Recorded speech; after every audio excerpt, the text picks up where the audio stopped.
Il devina aussitôt le rôle qu'allait jouer son protégé. Un ange, bien sûr, dont Donifant, à l'instant même, revêtait l'aube blanche. Pris de court, l'esprit préoccupé par la recherche de nouveaux prétextes à rédemption à offrir à la conscience du garçon, asphyxié par la chaleur proprement infernale qui régnait dans ces lieux, Eulaliel oublia qu'il était lui-même déguisé. Il ôta inconsidérément son manteau et son bonnet. Aussitôt, ses grandes ailes se déployèrent et son auréole se mit à rayonner d'une lumière exquise et douce.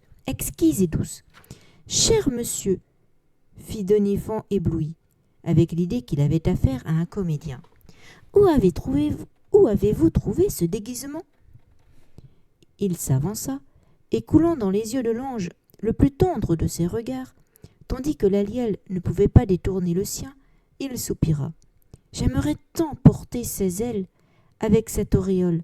Ce serait parfait avec cette aube blanche, non ?» Dans un état second, incapable de résister à tant de suavité, et trop innocent pour comprendre qu'il se faisait plumer, Eulaliel confia ses ailes et son auréole à Donifant. Et d'un pas lourd, il lui emboîta le pas jusqu'à la scène du tournage, au cœur du grand magasin. Quand Donifant apparut, ce ne furent que des « oh », des « ah », des soupirs et des petits rires d'extase. En moins de temps qu'il ne faut pour le dire, le bruit se répandit dans les étages qu'un ange était présent, et on accourut en foule. Des femmes s'évanouirent, des enfants déposèrent leurs cadeaux aux pieds du garçon. Eulaliel se sentit totalement dépassé.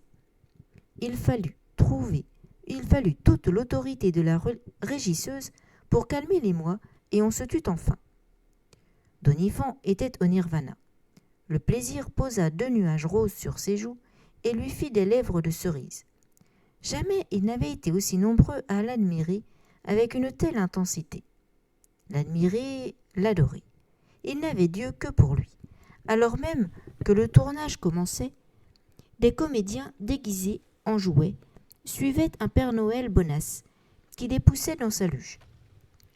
Donifant agitait doucement ses ailes merveilleuses et imprimait un léger mouvement circulaire à son auréole pour qu'elle déploie dans sa giration l'arc-en-ciel dont elle semblait extraite. Et c'est alors qu'eut lieu le désastre. Pour parfaire l'ambiance, la régie avait prévu, Noël oblige, un chœur d'enfants. Personne ne les avait remarqués jusqu'alors, tant l'assemblée était hypnotisée par la beauté de Donifant. Et les aurait-on remarqués qu'on aurait détourné le regard. Ils étaient tous incontestablement différents.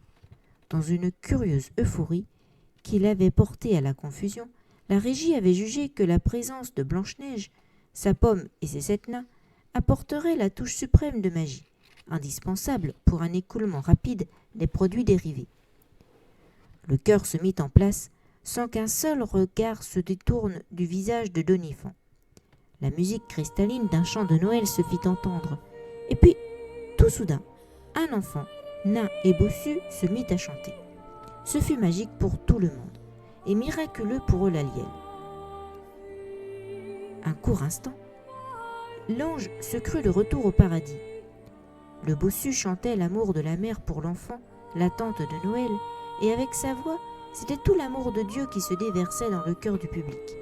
Les spectateurs pleuraient doucement de bonheur, leurs têtes ployées comme celles des colombes, l'âme suspendue à cette cantate. Le petit bossu interprétait sa partition avec toute sa foi.